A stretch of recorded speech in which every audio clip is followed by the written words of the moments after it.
Amigos e irmãos em Cristo Jesus.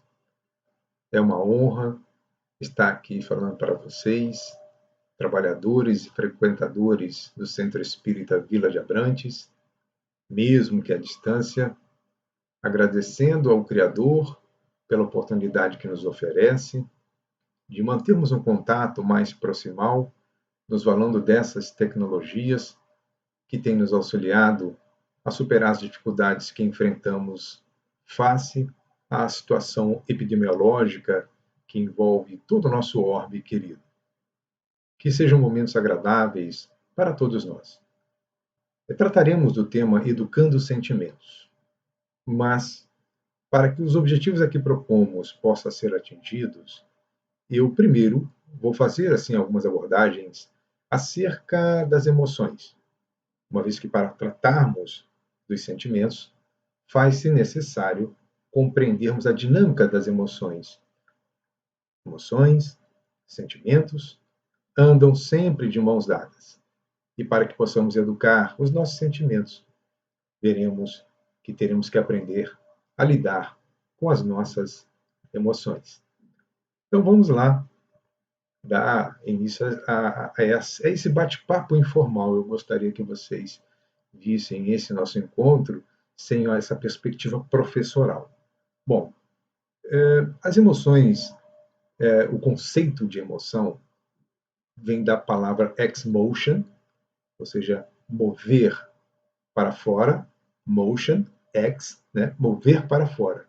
Então, é uma resposta orgânica, natural do ser humano diante de fatos que acontecem em nossas vidas, situações inusitadas, e por força do relacionamento que temos com as mais variadas pessoas. Então, são reações que temos diante de fatos, situações e pessoas. Normalmente, uma emoção faz-se acompanhar de reações orgânicas instantâneas. Uma piada, nós temos uma reação orgânica na forma de riso. Uma dor moral, uma dor sentimental e até mesmo física, a emoção é o choro. Nós temos uma notícia intensa, pode vir um desconforto no trato intestinal, uma dor de barriga muito desagradável. Então, ela está acompanhada de reações orgânicas, inclusive alterações faciais, que demonstram o estado emocional, né, que o indivíduo se encontra diante dessas ocorrências. As emoções também são consideradas uma forma por meio da qual nós nos comunicamos. Então, a emoção ela tem uma dimensão de comunicação, possui uma intensidade. Uma emoção pode ter uma intensidade superlativa, e a emoção, por exemplo, da ira, ela pode ganhar uma intensidade tal que ela se transforma em ódio e eu materializo a emoção por meio de uma agressão. Então, ela tem uma intensidade e breve. Toda emoção, a palavra breve, ela está relacionada a um curto espaço de tempo. A manutenção dessa emoção por um longo período de tempo traz danos à saúde daquele que a vivencia. Já os sentimentos, enquanto as emoções são corporais, os sentimentos elas se manifestam na dimensão mental, na dimensão do nosso psiquismo. E é o resultado das predisposições, de afeições estabelecidas e de experiências subjetivas já vivenciadas. Por isso que quando ocorre um fato, nós sentimos o fato, seja ele um fato fictício criado pela nossa mente, um fato real, em forma de estímulo, o estímulo gustativo, olfativo, visual, tátil, auditivo, esse estímulo gera uma interpretação, uma percepção do evento, desencadeia uma reação orgânica em forma de emoção, mas tudo está lastreado na predisposição do indivíduo e também está correlacionado a experiências que ele já tenha vivenciado em seu passado. Nós vamos aprofundar essas questões um pouco mais adiante. Diferentemente da emoção, Os sentimentos produzem reações orgânicas ao longo do tempo. Enquanto a satisfação que nós experimentamos pela aquisição de um objeto ou pela obtenção de um resultado, isso traz no curto prazo uma alegria intensa, por exemplo, a vitória do nosso time, ela dura 1, 2, 3, 4, 5 dias no máximo. Olha, isso já é uma reação emocional muito intensa. O sentimento associado a essa emoção, que seria a felicidade, ela deveria durar por uma existência inteira. Daí o Cristo nos advertir que a felicidade ainda não é desse mundo. Então acreditamos que nós vivemos momentos de alegria intensa, vivemos momentos de felicidade, mas ainda não temos uma felicidade permanente.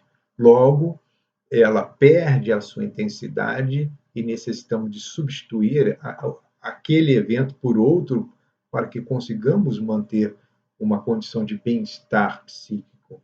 Por isso a importância de diariamente a gente fazer aquela autoanálise e buscar conhecer a si mesmo, a fim de que essa felicidade seja construída como uma condição habitual, de tal sorte que nós criemos as condições para que, independente das ocorrências dos fatos, né, que gravitam em torno da nossa existência, nós possamos desenvolver esse sentimento como algo natural. E é feliz quem ama. Por isso que o amor está sempre em construção em nossas vidas. Enquanto a emoção ela é dirigida para o exterior, os sentimentos têm um movimento interno. O sentimento, por ser um evento psíquico, ele trabalha muitas coisas que estão dentro de nós. E da mesma forma, é uma dimensão bastante particular, um sentimento dificilmente é percebido pelo outro. O outro percebe as nossas emoções. A tristeza, por exemplo, é uma emoção que muda as nossas feições, a entonação de voz, a postura. Essa manifestação exterior é percebida pelo outro em forma de comunicação. Mas o que eu estou sentindo é uma experiência muito pessoal. Então, ela tem uma dimensão particular. A emoção tem uma intensidade muito forte, né? E às vezes não tão intensa assim, mas ela é mensurada por força das nossas reações. Os sentimentos são suaves. Por mais que eu tenha uma experiência de sentimento, é a emoção que dá o tom da experiência. E os sentimentos tendem a ser mais duradouros, enquanto as emoções elas têm uma existência mais curta, um breve espaço de tempo na sua manifestação. É, Nessa perspectiva de continuar entendendo melhor essa nossa fala, é importante também nós analisarmos as principais emoções. E elas estão sempre associadas a um sentimento. Né? As emoções básicas, relacionadas, por exemplo, ao bem-estar, é basicamente a felicidade. E as emoções de desconforto é o medo, a raiva e a tristeza. Medo, raiva e a tristeza geram desconforto, ao mesmo tempo em que incitam-nos a um estado de mudança. Então é preciso que nós saibamos fazer a leitura da emoção e trabalhá-la da melhor forma possível para que ela não permaneça produzindo esse estado de reconforto, de desconforto. Bom, o que essas emoções produzem, né, nas nossas mentes, no nosso corpo, na nossa vida em geral? A felicidade, ela traz duas experiências, de contentamento ou de satisfação, e elas se manifestam por meio do amor e da alegria. O medo, já fazendo uma análise a respeito dessas emoções que nos trazem desconforto, se manifesta em ameaça que sentimos e ansiedade. E a gente pode fazer uma leitura e perceber que estamos com medo quando sentimos vergonha, ciúme, inveja. A raiva, a expressão primária da raiva é irritação e frustração. A irritação, se permanecer, ela descamba para um estado de permanência, e essa irritação um dia vai dar aso a uma manifestação, uma resposta orgânica mais intensa na forma de violência. Isso é muito interessante que nós observemos, para que evitemos que as nossas ações cheguem a nessas emoções mais superlativas. Então, a raiva, ela se manifesta em nós, de forma primária, por meio da irritação e da frustração. E a maneira pela qual nós sentimos é por meio da fúria e desprezo. Fúria ou ódio, né? Que é algo que está relacionado muito mais a outra pessoa ou a uma situação hipotética ou real, a objetos. A fúria leva-nos, por exemplo, a destruir aquilo que possuímos, ou destruir aquilo que não possuímos e pertence a uma outra pessoa. Mas o desprezo também tem a sua origem numa emoção de raiva. E a tristeza, ou ela se manifesta em forma de decepção ou de prostração. Lembrando que a tristeza, se permanecer durante muito tempo, essa emoção tende a levar o indivíduo a um estado de ansiedade, a um estado de depressão. E a depressão tem as suas variantes, que, neste caso, não é objeto de nossa abordagem. E essa tristeza, ela se manifesta em forma de luto.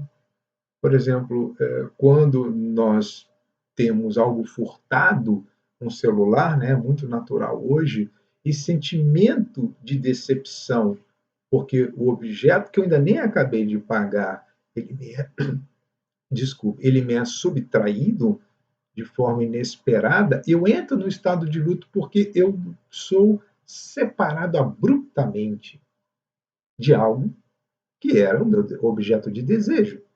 Então, eu entro numa espécie de luto. Às vezes, nós associamos luto somente em relação ao falecimento, né, de pessoas e entes queridos, mas não. Ela está relacionada também à perda daquilo que é o objeto da nossa atenção. Feito isso, vamos começar a refletir um pouco a respeito de algumas considerações que Jonas de Ângeles nos traz sobre a questão dos sentimentos. Então, vejamos, na obra Um Encontro com a Paz e a Saúde, Joana vai dizer o seguinte: sentimentos são as vivências do que é percebido pela emoção, de maneira consciente, enquanto emoção é o efeito espontâneo do organismo a qualquer ocorrência. Então, se eu dou uma topada no pé, do dedo do meu pé na quina de uma mesa, aquilo traz uma resposta espontânea do organismo diante de qualquer ocorrência. Agora, o que eu vivo a partir daquela emoção se manifesta por meio de sentimento. Eu vou expressar raiva, eu vou expressar indignação, eu não estou falando da parte orgânica, do sentir dor. A dor é uma resposta orgânica face a um evento que provoca algum tipo de choque e de desconforto no nosso sistema neurológico, sistema muscular, esquelético, os órgãos internos. Então, a dor é um estado de alerta do organismo. Mas essa experiência, essa vivência do que é percebido pela emoção de maneira consciente. Ainda, nesta obra, Encontro com a Paz, Joana vai dizer assim: a emoção produz o sentimento, que passa a ser júbilo ou constrangimento, a expectativa ou a frustração. Interessante que nesse ponto, Joana vai afirmar que é a emoção que produz o sentimento. Já Daniel Goleman, né, quando vai falar sobre a inteligência emocional, ele afirma o contrário. Interessante, né? Ele diz que o sentimento seria a semente que gera a emoção. Dá para entender essa perspectiva de Daniel Goleman quando a gente separa o sentimento em dois níveis: o sentimento que é físico e o sentimento que é o resultado da produção psíquica face ao evento experimentado. Nessa perspectiva, Joana tem razão. A emoção produz o sentimento. E o resultado disso ou é um estado de júbilo ou constrangimento, expectativa ou frustração. Como eu disse, um evento, aprovação num concurso público. Então, você tem uma notícia, essa notícia você pode receber por meio de uma ligação, por meio de a leitura, né, de um e-mail, de um documento qualquer. Então, isso é um ato físico. Então, são os sentidos físicos mobilizados diante de uma notícia que nos chega. Imediatamente, isso produz uma percepção. A mente entra em funcionamento e vai reagir diante daquele estímulo. O que vem depois é sentimento: júbilo ou constrangimento, expectativa ou a frustração. Ainda dentro desse entendimento, são os sentimentos que dulcificam ou tornam a vida amarga, dependendo dos direcionamentos que lhes são aplicados. Eu acho essa ideia assim fantástica. Por que, que eu sou fã dessa perspectiva de entendimento? Vejam só, o problema não são os acontecimentos que nos cercam a vida, é a forma por meio da qual nós a estes eventos reagimos. Às vezes, nós damos uma importância a esse evento muito maior do que ele possui em verdade. Tudo é resultado das nossas escolhas. Eu aqui vou dar um exemplo. Esses dias atrás, eu fiz uma interação numa rede social, fazendo uma observação a respeito de uma determinada fotografia que um jornalista produziu, e esse meu posicionamento gerou perto de 500 respostas, interações as mais diversas. Mais da metade era de pessoas que simplesmente, olha, elas me detratavam, me agrediam de forma muito intensa, e um pouco menos da metade, ou seja, a minoria, compreendia ou apoiava. Que, final das contas, eu estava lá pesquisando as interações. De início, eu fiquei impactado, ou seja, a minha emoção foi uma emoção de tristeza, mas imediatamente eu reconsiderei aquilo e pensei: espera aí, mas eu domino em profundidade o assunto que estava ali em pauta? Não, eu não domino em profundidade.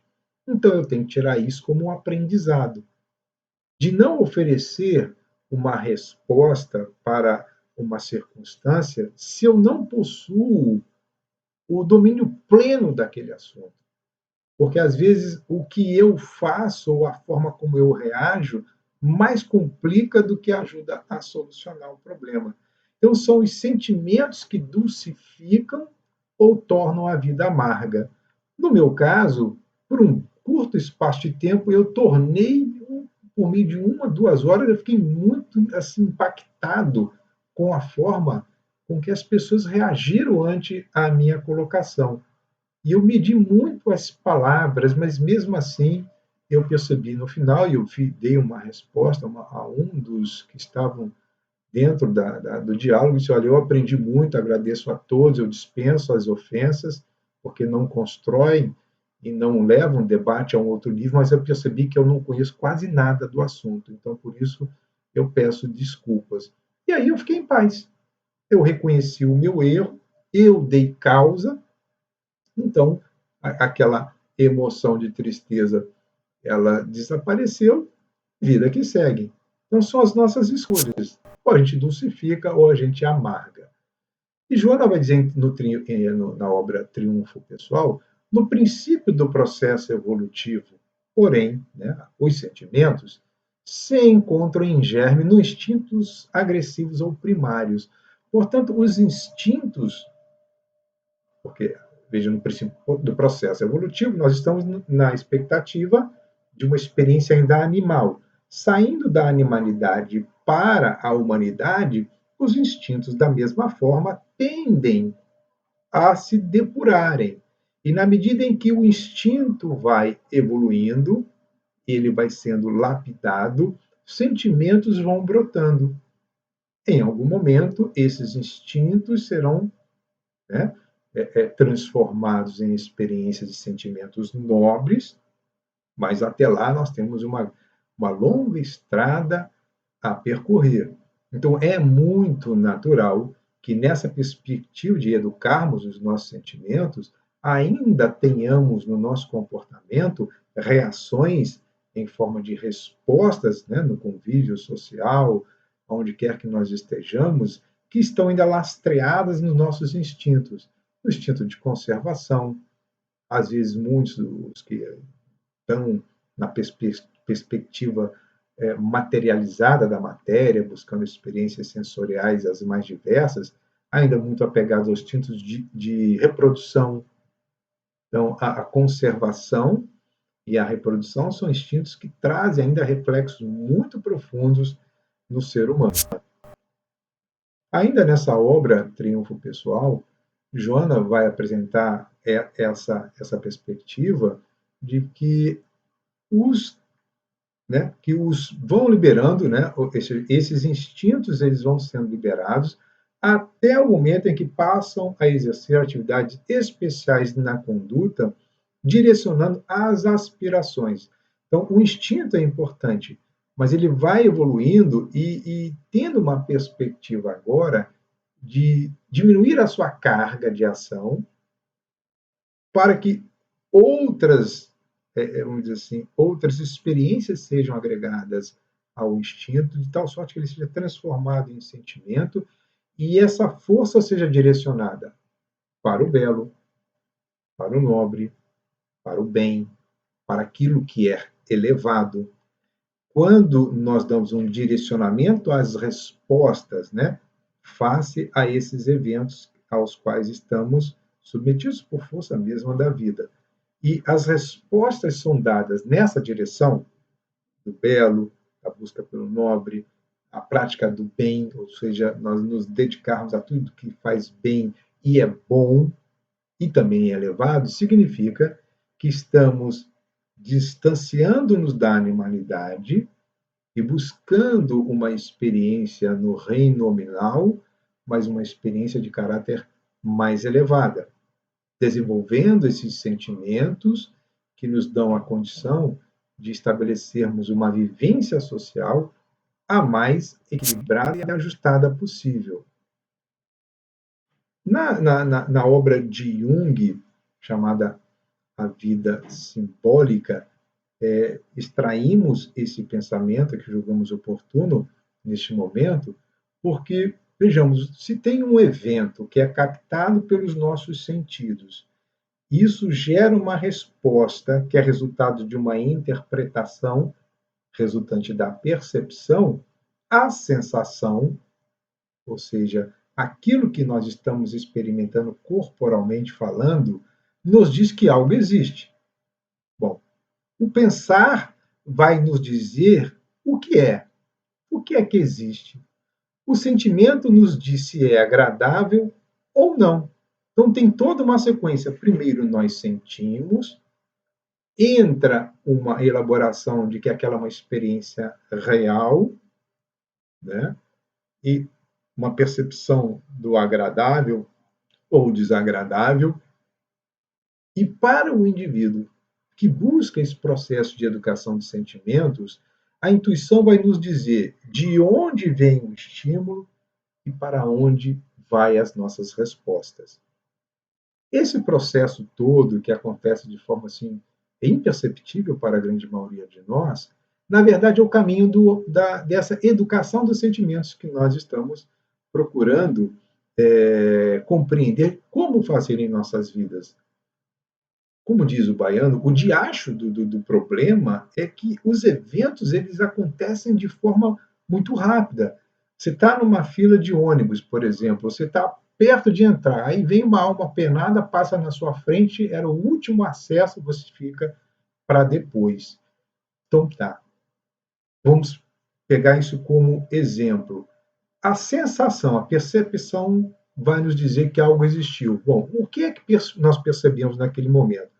Que alguém tomou a nossa frente, nos empurrou e ficamos impedidos de adentrar. Então, o tato, essa percepção sensorial, por meio do empurrão, nos afastou do nosso objetivo. Então, eu vou pensar, eu sofri um empurrão, estou impedido de entrar no ônibus. Bom, o sentimento vai dizer, eu não gostei.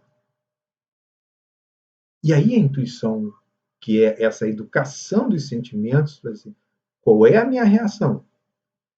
Eu corro atrás do ônibus, me jogo dentro do ônibus, pego o sujeito, agarro pelo pescoço, jogo ele pela janela, ou a intuição vai me dar uma outra perspectiva. Olha, deixa, talvez seja melhor eu não entrar nesse ônibus, eu estou sendo preservado de algum evento desagradável.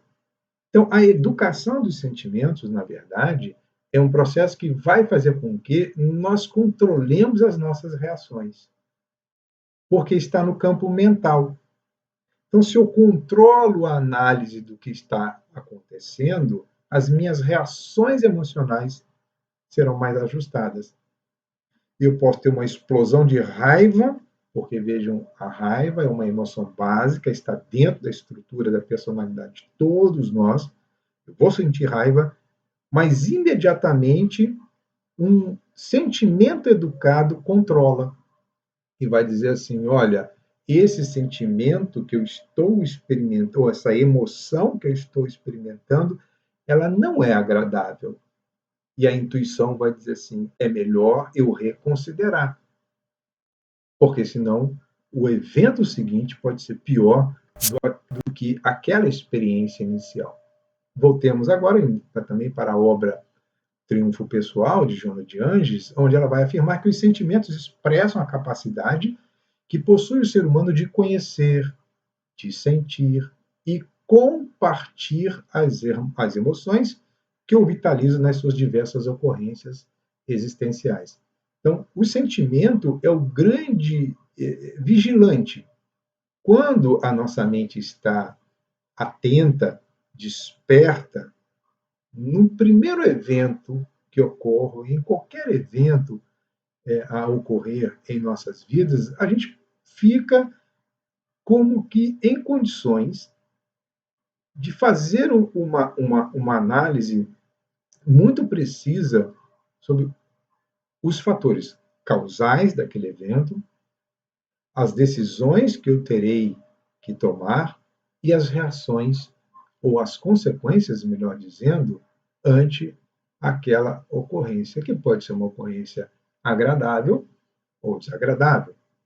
Então, é por meio de um sentimento que demonstramos a nossa capacidade de conhecer o fato em si, de sentir aquela experiência, mas também jamais esquecer que as nossas emoções elas serão compartilhadas por aqueles que conosco convivem. Ah, mas só estou eu e o meu oponente. Ninguém está vendo. Lê do engano. Hoje tem sempre alguém filmando, uma câmera a vigiar a nossa conduta. Então, eu posso tomar uma atitude, posso adotar um determinado comportamento que não será visto por ninguém no entorno de mim, mas uma câmera plota o meu comportamento. Ou ainda, os invisíveis que nos circundam a vida, as testemunhas invisíveis, essas nuvens de testemunha que todos as possuímos. Estes estarão dando o aval, aquilatando, né? o valor que damos às coisas. Essa é uma perspectiva bastante interessante. É imprescindível, portanto, educar os nossos sentimentos, para que se multipliquem os nossos dias de felicidade e projetem nosso caminho para a luz, afastando definitivamente as sombras de hoje. Aí é Jason de Camargo, num livro chamado Educação dos Sentimentos. Então, esse processo de educação né, educar e trazer para dentro um processo de transformação. É preciso que a educação seja vista não somente como um amontoar de saberes, mas o que é que eu faço com essa informação? Quando a instrução que eu recebo produz resultados ótimos em minha vida, esses resultados, na verdade, é o processo educacional. Então, a instrução é um processo, a educação é o resultado. Nós temos criaturas extremamente instruídas, com graduações, pós-graduações, mestrados, doutorados, pós-doutorados, mas essas mesmas criaturas profundamente instruídas, por vezes, são muito mal educadas, porque a educação transcende a questão da quantidade de informações que o indivíduo possui. Então, educar os sentimentos passa necessariamente por um processo de conhecimento. Esse bate-papo que estamos realizando, por exemplo, é uma das formas de instrução. Mas a partir do momento em que eu passo a reflexionar sobre os conteúdos que aqui estão sendo apresentados e eu começo a perceber que eu posso me comportar no mundo de forma diferente, as emoções estarão sempre presentes. As emoções básicas da raiva, a tristeza, a alegria, todas essas, elas permanecerão como experiências válidas. Mas como é que eu vou controlar isso? Porque a emoção é a reação orgânica, que eu estou colocando para fora. Mas é imediatamente é, a experiência psíquica desses eventos é que ela é o objeto da nossa atenção, para que essas emoções elas sejam manifestadas de forma muito ajustada, sempre na medida certa, demonstrando às pessoas que conosco convivem o grau de maturidade do senso moral já por nós adquiridos. Isso nos dá uma certificação de espírita que nos propomos ser. Voltando a Joana de Ângeles, o conhecimento intelectual, como eu disse antes, nem sempre oferece discernimento emocional. Não são poucos aqueles possuidores de grande cultura, né, que falham em questões pertinentes aos sentimentos. Nós temos as corrupções, né, que consomem milhões e milhões de recursos que poderiam estar sendo utilizados a benefício da solução de problemas graves, né, que a nossa sociedade enfrenta, independente de opção ideológica. Nós temos o homem que precisa educar-se espiritualmente. Então, o conhecimento intelectual nem sempre oferece discernimento emocional, uma vez que a emoção é uma resposta orgânica. Pessoas que possuem posições sociais elevadas e se comportam à semelhança de criaturas ainda em estágios primários do desenvolvimento intelecto-moral. Daí o Espiritismo ser para todos nós, nas horas que passam, essa possibilidade de renovação do pensamento a partir da nossa renovação pessoal. Então, a gente pode mudar a sociedade a partir da nossa mudança pessoal. As instituições só serão transformadas quando o homem se transformar. E a baliza para tudo isso nós temos no Evangelho. O Evangelho nos dá inúmeras instruções a respeito de como educar os nossos sentimentos, ou seja, os sentimentos elevados, eles gerenciam as nossas emoções. E eu poderia afirmar, sem medo de errar, talvez com uma imprecisão científica, provavelmente, eu avento a possibilidade de que os sentimentos são os grandes gerenciadores das emoções. Gerenciadores. Não que as emoções irão desaparecer, mas sempre estarão presentes em nossas vidas. Mas serão os sentimentos, estes elaborados no nosso psiquismo, que saberão dar o colorido a essa carga emocional que o corpo experimenta. Apesar do alto significado que possuem os sentimentos, torna-se necessário que a razão os conduza, de forma que não se transformem em desarmonia. Então, a razão, essa grande veladora da utilização do caldo cultural, do caldo científico que possuímos, ela é a condutora desse processo. E sob a razão está a vontade. Segundo Emmanuel, no livro Pensamento e Vida, a vontade é o gabinete vigilante da consciência.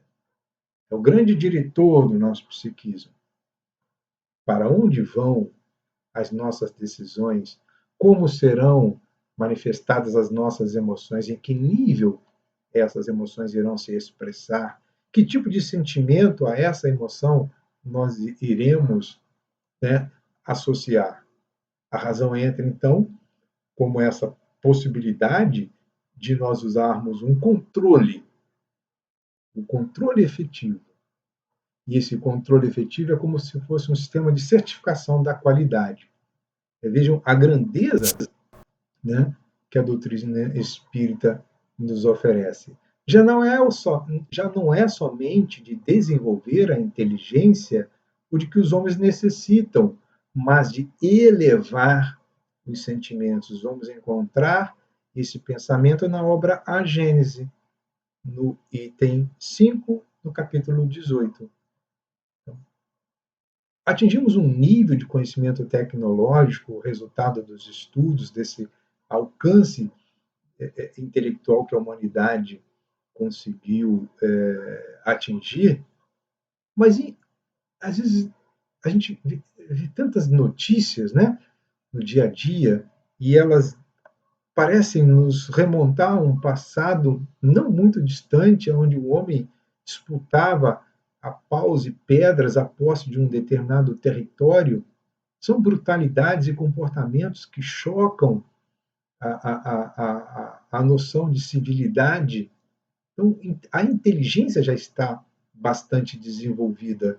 E os sentimentos elevados, como eu falei um pouco atrás, é a representatividade do amor que nós já conseguimos exercitar em nossas vidas. São leituras diferentes, né, que nós somos convidados na atualidade a realizar, para que possamos criar um ambiente de convivência o mais saudável possível. No livro Amor, Imbatível Amor, vejam, Joana vai dizer assim: 3 são as emoções primárias nas quais se encontra toda a gama de reflexos e deflexos de fuga, agressão e fusão possessiva: medo, ira e afeto. Interessante. Enquanto a psicologia tradicional chama das emoções básicas, Joana vai falar das emoções primárias. Essas são as 3 sobre as quais os reflexos delas, e a depender da evolução do nível de consciência do indivíduo, esses reflexos se manifestam, né? Em forma de fuga, de agressão ou de fusão possessiva. Porque um afeto mal direcionado gera esse sentimento de posse. Aí o meu marido, é a minha esposa, é o meu filho, é o meu carro. Nada nos pertence. Tudo nos é colocado na vida para aprendizados e para trocas mútuas. O afeto é uma dessas expressões. Afeto ou amor. Entendendo aqui, quando o sentimento de amor ou o amor se manifesta na plenitude, os nossos sentimentos ganham em qualidade de manifestação. E um sentimento manifestando-se numa ordem elevada de qualidade leva consigo as emoções. Então, o medo e a ira passam a se expressar de forma totalmente diferente. O indivíduo que vive constantemente com medo, essa emoção primária, e o seu sentimento é um sentimento de impotência, ele perde, por vezes, uma existência. Se transforma num indivíduo profundamente inseguro. Então, ele foge do contato social, foge do enfrentamento de situações adversas, se torna um indivíduo recluso entre 4 paredes, se aprofunda em seu isolamento social. A ira gera agressão na palavra, a agressão pela expressão facial de desagravo, até chegar às vias de fato. E o afeto ou o amor exagero, eu não gostaria de usar a palavra amor para este exemplo, mas uma disfunção do afeto leva a essa conduta de posse que, uma vez não correspondida, faz com que a ira se manifeste em forma de violência contra o outro. Porque o outro não me ama, eu não dou ao outro o direito de amar quem assim o quiser. E aí, em nome do amor, eu elimino a existência do outro, porque o outro só pode a mim amar. Vejam o quanto de problemas ocasionam essas emoções primárias, ou seja, os seus reflexos negativos, por força de uma não educação dos sentimentos. E um sentimento não educado significa que nós estamos muito mais próximos da vivência no campo dos instintos do que na sublimação dos nossos ideais. A importância, portanto, de que nós, adeptos do Espiritismo, busquemos cotidianamente esse conhecimento de si mesmo. Joana, numa obra que eu acho fantástica, chamada Atitudes Renovadas, quando faz essa análise das emoções e dos sentimentos, nos diz assim: não se deve lutar contra as emoções, mesmo aquelas denominadas prejudiciais, antes cabendo o esforço para desviar-se à ocorrência daquilo que possa significar danos em relação a si mesmo ou a outrem. Então, quando eu me conheço, veja a importância do autoconhecimento, quando eu me conheço e percebo que diante daquele evento eu ainda não consigo manifestar uma emoção compensada, mesmo aquelas denominadas prejudiciais, antes cabe o esforço para desviar a ocorrência. O primeiro esforço de mudança é para evitar a ocorrência. Então, se eu sei que eu não tenho condições de lidar com determinado assunto, e a pauta de hoje, né? De hoje, quando digo assim, o contexto atual é política, eu não vou discutir política, porque eu sei que aquela ocorrência, se eu abordá-la de qualquer forma ou de que forma for, inevitavelmente, a minha emoção, que ainda está descompensada, porque eu não tenho uma educação dos meus sentimentos, eu vou trazer dano ou para mim, ou dano para outra pessoa. Então, ela dá uma perspectiva inicial para que as nossas atitudes sejam renovadas. Diante da impossibilidade em que nos encontremos de gerenciar melhor as nossas emoções, antes de alterá-las, evitemos as ocorrências que a ela dão causa. Esse é um processo muito interessante em nossas vidas. O impulso, conforme eu falei, esse é o pensamento de Daniel Goleman, é o veículo da emoção. Mas esse impulso, volto a reafirmar, é algo orgânico. O sentimento é uma perspectiva mental, mas tem algo que a gente sente fisicamente, a dor. A gente vê, tem um estímulo visual. Por exemplo, agora, se você chegar e ver diante de sua mesa um pratinho com pão de queijo, um cafezinho, queijo em Minas, aquele aroma de café, esse estímulo visual, esse impulso visual gera uma percepção física, dispara uma emoção, dispara um desejo, uma necessidade de satisfação, imediatamente nós vamos experimentar um sentimento qualquer. Então, fisiologicamente, o impulso é o veículo da emoção. A semente de todo impulso é um sentimento explodindo para expressar-se em ação. Joana, na sua perspectiva espírita, diz que a emoção gera o sentimento. Independente de que forma for, o importante é que nós tenhamos essa perspectiva, que nós temos um estímulo, esse estímulo é captado pelos nossos sentidos físicos, interpretados pelos sentidos psíquicos, e há uma resposta orgânica à interpretação. Essa resposta orgânica é a emoção. Mas se ela não for bem elaborada no campo do psiquismo, é uma resposta exagerada, descompensada. E esse é o dano que nós produzimos. Porque quando ela manifesta-se por meio de uma ação, mentalmente ela já foi elaborada. Então eu tenho um dano no meu psiquismo e um dano corporal em mim ou até mesmo em terceiros. Daí a importância desse processo de educação. Quem educa o seu sentimento gerencia as suas emoções. Essa é a premissa mais importante, esse é o recado mais importante que eu gostaria de passar para todos nós. Já chegando ao término, ainda na obra Atitudes Renovadas, não se podendo viver sem as emoções, cuidar-se daquelas que edificam em detrimento daquelas que perturbam. Tal é a missão do homem e da mulher inteligente na Terra. Porque todos vivenciaremos momentos emotivos.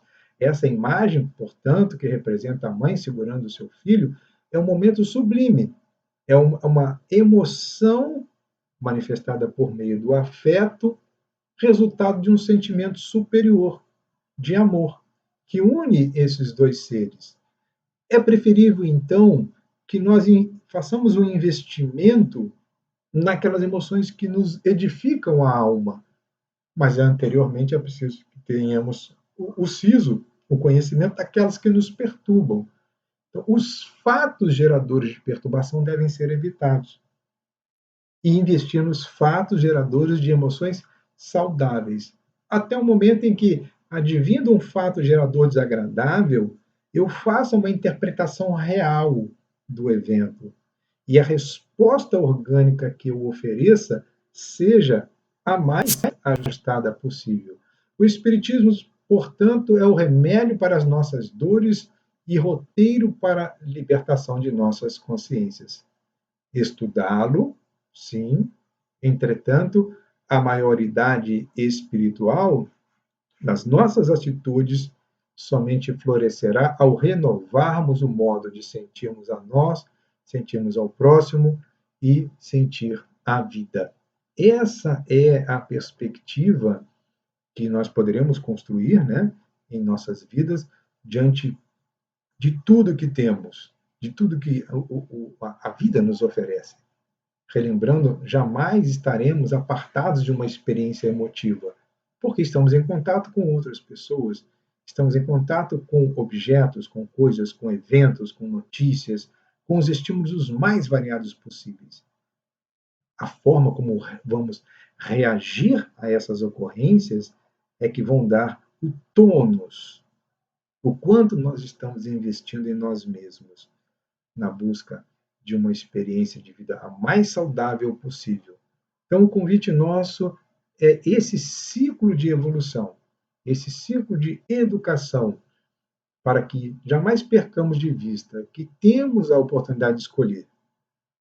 Os eventos continuarão acontecendo no entorno de nós, mas poderemos sempre como escolher reagir a esses eventos, de tal sorte que criemos uma experiência de vida a mais saudável possível. Esse é o convite que fazemos para todos neste encontro. Que o Espiritismo seja para nós não somente uma opção religiosa, onde demandamos um espaço físico para encontrar aquelas pessoas que nos fazem sentir bem ao lado dela, ou para estudarmos, conhecermos coisas novas, ou uma escolha religiosa. Não, o Espiritismo é a ferramenta para a transformação das nossas vidas, reescrever a história das nossas vidas.